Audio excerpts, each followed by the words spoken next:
வணக்கம் நண்பர்களே. நம்ம டிஸ்க்ளைமர் எடுத்துக்கிறோம். நம்ம செபி ரிஜிஸ்டர்ட் அட்வைசரோ ஆர்ஐஓ கிடையாது. நம்ம இங்க பேசக்கூடியது எல்லாமே தகவலா மாத்திரமே பார்க்கப்பட வேண்டும். இது யாருக்கும் முதலீடு சம்பந்தமாகவோ, பங்குகளை வாங்கவோ, விற்கவோ நம்ம எந்த ஆலோசனையும் கொடுக்கப்படல. எல்லா தொழிலும் ரிஸ்க் இருக்கும். ரிஸ்க் புரிஞ்சுட்டு எச்சரிக்கையோட தொழில் செய்யும்போது எல்லாமே நல்லா இருக்கும். நம்மள ஆதரிக்கிற அனைத்து நல்ல உள்ளங்களுக்கும் நன்றி. வளமுடன் வாழ்க. வணக்கம் நண்பர்களே. 2025-26க்கான Q2 ரிசல்ட் அனௌன்ஸ் பண்ணியிருக்கிறாங்க. அந்த வரிசையில் இப்போ நம்ம பார்க்கக்கூடியது கல்யாண் ஜுவல்லர்ஸ் இந்தியா. சப்சிக்வெண்ட் குவார்ட்டருக்கும் சரி 2025-26க்கு என்ன வாய்ப்பு இருக்குங்கிறதுக்கான ஒரு தேடுதல் முயற்சி. ட்ரெண்ட்லைனை பொறுத்த வரைக்கும் ஃபாலிங் கமெண்ட் அப்படிங்கிற கிளாசிஃபிகேஷன்ஸ்குள்ளே வராங்க. ஸோ இப்போ இவங்க கீழே வந்து ப்ரைஸ் வந்து இவங்க தர தட்டிருச்சா அப்படிங்கிறத நம்ம வெரிஃபை பண்ணிக்கணும். High financial strength, mid valuation, டெக்னிக்கலாக மூமெண்டம் பெரிஷில் இருக்குது. அனாலிசிஸ் டு ப்ரைஸ் டார்கெட்டாக 682ன்னு டார்கெட்டை அப்சைட் பண்ணியிருக்கிறாங்க. நம்ம இந்த வீடியோ ரெக்கார்ட் பண்ணக்கூடிய தருணத்தில் 492ங்கிற லெவலில் ட்ரேட் க்ளோஸ் ஆகிருக்கு. இவனுடைய பிஇ ஜோன் பார்க்கும்போது நியூட்ரல் ஜோன் காட்டிக்கிட்டு இருக்கு. ஸோ பார்ப்போம் இவங்க சப்சிக்வெண்ட்டாக க்ரோத்துக்குள்ளே போகிறாங்களா, அப்படி இல்லைன்னா கரெக்ஷனுக்குள்ளே போகிறாங்களாங்கிறத வெரிஃபை பண்ணணும். இவனுடைய ஃபண்டமெண்டல் கீ மெட்ரிக்ஸை பொறுத்த வரைக்கும் high level of liquidity position maintain பண்ணுறாங்க, ஹை ரேட் ஆஃப் ரிட்டர்ன் எடுக்கிறாங்க, டெப்ட் டு ஈக்விட்டி டாலரன்ஸில் இருக்குது. பிஇ அண்ட் பிபி நம்மளை பொறுத்த வரைக்கும் இது எக்ஸ்பென்சிவ் வேல்யூஷன். எப்போ ஏபிஎஸோட டிடிஎம் லெவல் நமக்கு வந்து ஸ்டாக்னேட் ஆகுதோ, டிக்ரீஸ் ஆகுதோ, அப்போ பெரிய லெவலில் அட்ஜஸ்ட் பண்ணுறதுக்கான வாய்ப்புகள் இருக்கும். ஒரு கரெக்ஷன் வந்தாலும் ஆச்சரியப்படுறதுக்கு இல்லை. 1 இயர் பீட்டா ஸ்கோர் 1.64ங்கிறதுனால ஹை வாலட்டாலிட்டிங்கிறதையும் கவனத்தில் எடுத்துக்கிறோம். ட்ரெண்ட்லைனில் பார்ட்டிசிபேட் பண்ணக்கூடிய அனாலிசிஸ்டுடைய ஃபோர்காஸ்ட் எப்படி இருக்குன்னு பார்க்குறோம். ரெவென்யூ ஃபோர்காஸ்ட் ஆனுவலைஸ்டாக கிட்டத்தட்ட ஒரு 15% க்ரோத்துக்கான ஆப்பர்ச்சுனிட்டி இருக்குன்னு எதிர்பார்க்குறாங்க. அதே இது குவார்ட்டர்லின்னு வரும்போது அவங்களுக்கு வந்து கொஞ்சம் கிட்டத்தட்ட வந்து இவங்களுக்கு வந்து கிட்டத்தட்ட ஒரு 30% க்ரோத்துக்கான ஆப்பர்ச்சுனிட்டி இருக்குன்னு எதிர்பார்க்குறாங்க. குவார்ட்டர்லிக்கு 30%, அதே மாதிரி ஆனுவலுக்கு வந்து 15 to 20%. ஸோ இப்போ எப்படி வந்திருக்குன்னு பார்ப்போம். இபிஎஸோடைய ஃபோர்காஸ்ட் வந்து ஆனுவலைஸ்டாக 65% க்ரோத்துக்கான ஆப்பர்ச்சுனிட்டி இருக்குன்னு எதிர்பார்க்குறாங்க. அதே சமயத்தில் குவார்ட்டர்லிக்கு இந்த சஜஷன்ஸும் இல்லை. ஸோ இப்போ ஆனுவலைஸ்டாக 65% க்ரோத்துக்கான ஆப்பர்ச்சுனிட்டி இருக்குன்னு எதிர்பார்க்குறாங்க. இவங்களுடைய குவார்ட்டர்லி பெர்ஃபார்மன்ஸஸ்ன்னு பார்க்கும்போது இயர் ஆன் இயர் கம்பேரிசன்கிறது செப்டம்பர் 2025, செப்டம்பர் 2024 கம்பேர் பண்ணும்போது குவார்ட்டர்லி ரெவென்யூ 29.8% இன்க்ரீஸ் ஆயிருக்கு. குவார்ட்டர்லி நெட் ப்ராஃபிட் 99.5% இன்க்ரீஸ் ஆயிருக்கு. அப்போ போன 2 வருஷமா ஓப்பன் பண்ண பிரான்ச்சஸ் எல்லாம் ஓரளவுக்கு அவங்களுக்கு கான்ட்ரிபியூட் பண்ண ஆரம்பிச்சிருச்சா, பிரேக் ஈவன் ஆயிடுச்சா அப்படிங்கிறதையும் நம்ம செக் பண்ணிக்கலாம். Q2Qன்னு வரும்போது கிட்டத்தட்ட ஒரு 600 கோடி ரூபா கிட்டக்க ரெவென்யூ இன்க்ரீஸ் ஆயிருக்கு. அதனால நெட் ப்ராஃபிட் பார்த்தோம்னா 4 கோடி ரூபா குறைஞ்சு தான் போயிருக்கு. தென் இபிஎஸோட டிடிஎம் 0.1 குறைஞ்சு 2.5 அப்படின்னு சொல்லியிருக்கு.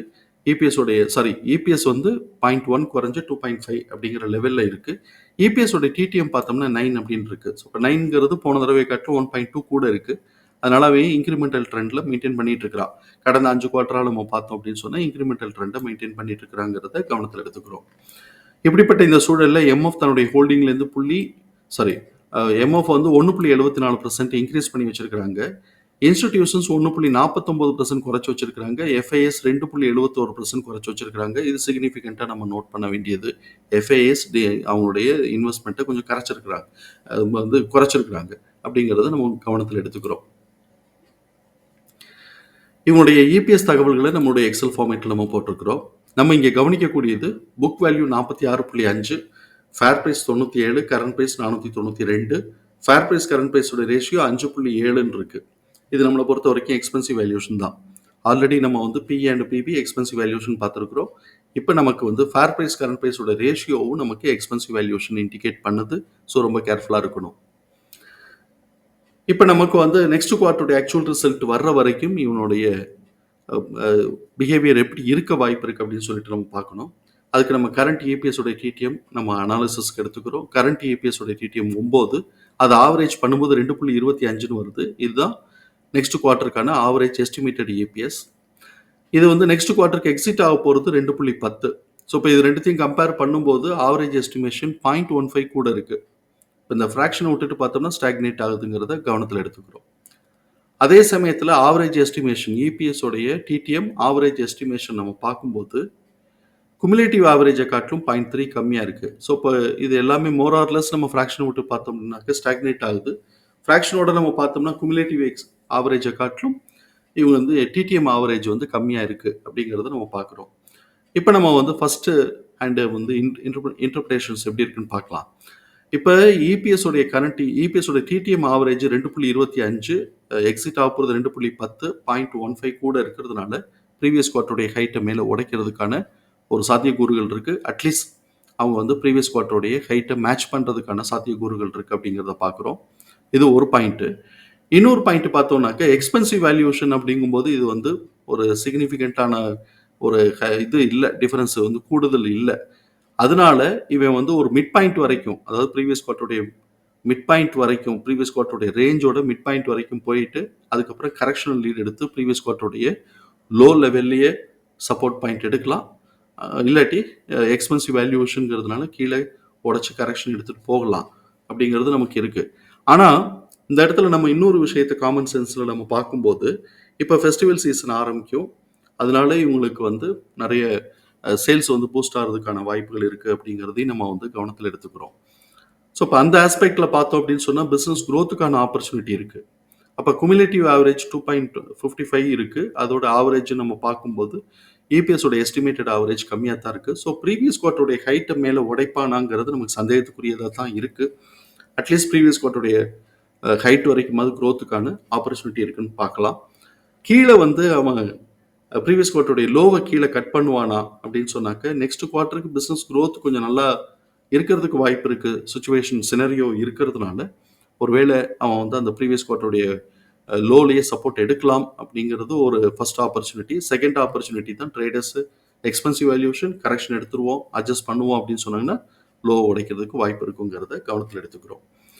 எக்ஸ்போனென்ஷியல் ஃபார்முலால கிடைச்சிருக்கக்கூடிய பிரைஸ் ரேஞ்சஸை நம்ம சார்ட்ல மார்க் பண்ணியிருக்கிறோம். இங்கே நம்ம எடுத்திருக்கிறது R1லேருந்து R3 வரைக்கும் மார்க் பண்ணியிருக்கிறோம். R1 292லேருந்து 304, R1 R2ஓட மிட் பாயிண்ட் 370லேருந்து 377,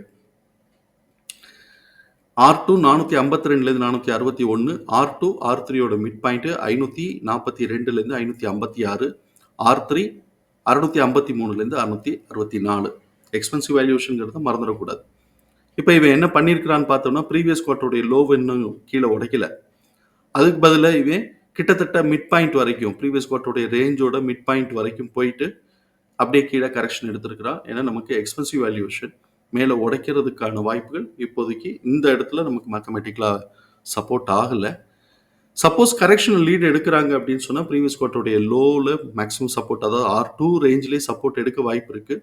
இல்லை எக்ஸ்பென்சிவ் வேல்யூவேஷன் அட்ஜஸ்ட் பண்ணுறோம் அப்படின்னு சொன்னாங்கன்னா, இவங்க R2 R1உடைய மிட் பாயிண்ட் வரைக்கும் கரெக்ஷன் எடுத்தாலும் ஆச்சரியப்படுறதுக்கு இல்லைங்கிறதையும் கவனத்தில் எடுத்துக்கிறோம்.